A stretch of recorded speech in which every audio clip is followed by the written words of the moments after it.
सरकार ने 2014 में जब चुनाव हुए तो क्या बातें बोली थी, क्या वादे किए थे, और इन 10 सालों में जनता और मतदाता का अधिकार है, जिम्मेदारी है कि आप रिपोर्ट कार्ड मांगो कि 10 साल में आपने क्या कहा और क्या किया। महंगाई कम करने की बात करी, किसान की आमदनी दुगनी करने की बात करी, काला धन समाप्त करने की बात करी, भ्रष्टाचार समाप्त करने की बात करी। ये सब 10 साल पहले की बात है। और अभी बीजेपी क्या बोल रही है? अमृत काल चल रहा है, 2047 तक हम देश को विकसित कर देंगे। वो 24, 26, 30, 35, 2047 सीधे, ताकि वो पूछे नहीं तो तुमने 10 साल में क्या किया। 2 बार सरकार बनाई, पूरे बहुमत की सरकार बनी देश में, और बहुत लंबे समय के बाद बिना गठबंधन की पूर्ण बहुमत की सरकार बनी, और सरकार की जनता ने बनाई। उस जनादेश को हमने स्वीकार किया। राजस्थान में 2 बार चुनाव हुए, दोनों बार हम एक भी सीट नहीं जीत पाए। हमने जनता के आदेश को स्वीकार किया। लेकिन जो सरकार बनी है उसने 10 सालों में प्रदेश के लिए क्या किया? तो सांसद चुनकर गए 25 के 25 राजस्थान से, उन्होंने प्रदेश के लिए क्या किया? अभी विधानसभा के चुनाव हुए, हम सरकार नहीं बना पाए।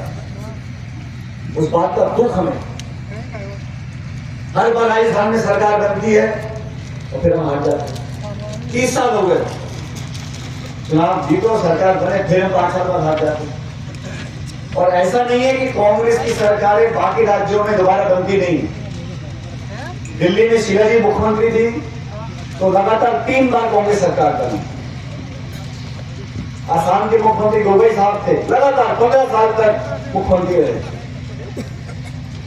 राजशेखर रेड्डी आंध्र प्रदेश के मुख्यमंत्री थे, लगातार 2 बार जीते। हुड्डा साहब हरियाणा में 2 बार जीते। तो ऐसा नहीं है कि कांग्रेस सरकार दोबारा नहीं बन पाती है, लेकिन बदकिस्मती से राजस्थान में हम लोग सरकार दोबारा रिपीट नहीं कर पाते।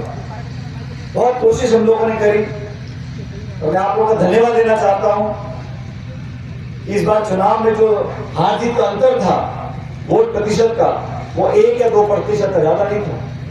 हम पहले हारते थे तो कभी 20, 21, कभी 50, 55। इस बार हम 70, 71 विधायक जीत कर गए, लेकिन सरकार नहीं बना पाए।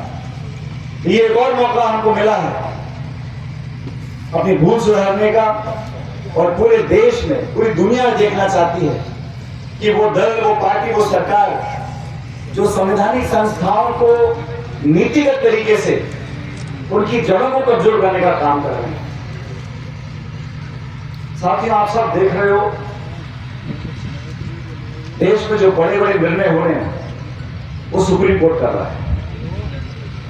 आज राम मंदिर का निर्माण हुआ देश में, सुप्रीम कोर्ट के आदेश से हुआ। कोई नेता, कोई दल, कोई पार्टी को सरकार कहने की बातें, लेकिन इस देश का सबसे बड़ा जो न्यायालय है, सर्वोच्च न्यायालय, उसने ये निर्णय लिया कि राम मंदिर का निर्माण होना चाहिए। और सब पक्षों की बात सुनने के बाद सब पक्षों ने अपनी दलील रखी। अंत में जो निर्णय कोर्ट का, सुप्रीम कोर्ट का था, हम सबने स्वीकार किया। शांतिपूर्वक तरीके से भव्य मंदिर का निर्माण हो गया।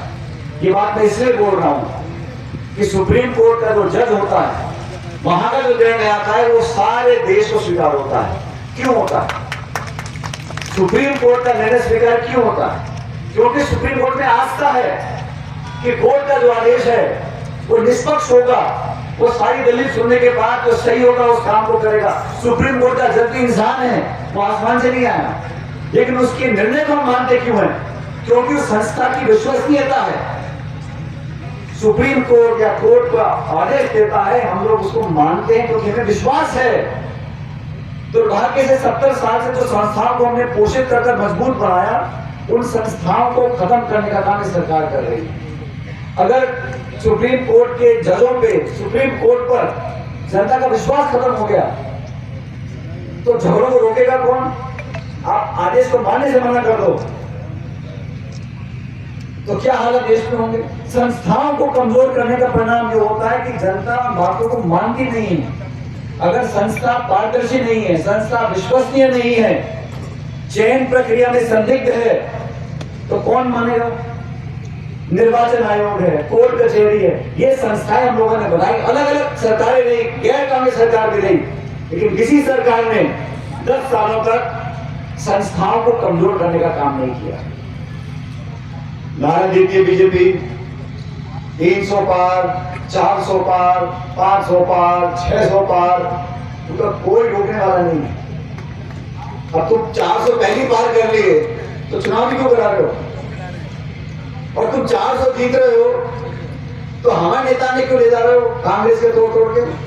तुम्हारे कितने नेता हैं तो तुम औरों की पार्टी को तोड़ के नेता क्यों ले जा रहे हो? दलित, आदिवासी, पिछड़ा, महिला, नौजवान 10 साल से ऊब गए। वही भाषण, वही इश्तिहार, वही टेलीविजन, वही होर्डिंग, वही पोस्टर। लोग बदलाव चाहते हैं। पूरे प्रदेश में आज एक बदलाव का माहौल है।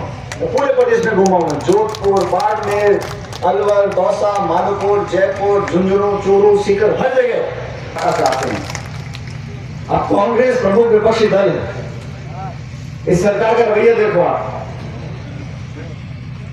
चुनावी बॉन्ड के माध्यम से जो बॉन्ड होते हैं वो चंदा इकट्ठा करने का तरीका है। चंदा दो, ठेका लो। वो तो सुप्रीम कोर्ट ने फिर आदेश किया कि दुनिया को बताओ किससे कितना पैसा लिया है। हजारों करोड़ चंदा बीजेपी ने अपने खाते में जमा करा रखा है। कोर्ट ने बोल दिया ये चंदा गैर कानूनी है, लेकिन बीजेपी के खातों को बंद नहीं किया। 1994 में कांग्रेस पार्टी को नोटिस दिया था। 94 में उस नोटिस का हवाला देके कांग्रेस के खाते बंद कर दिए। चुनाव के ठीक बीच चुनाव में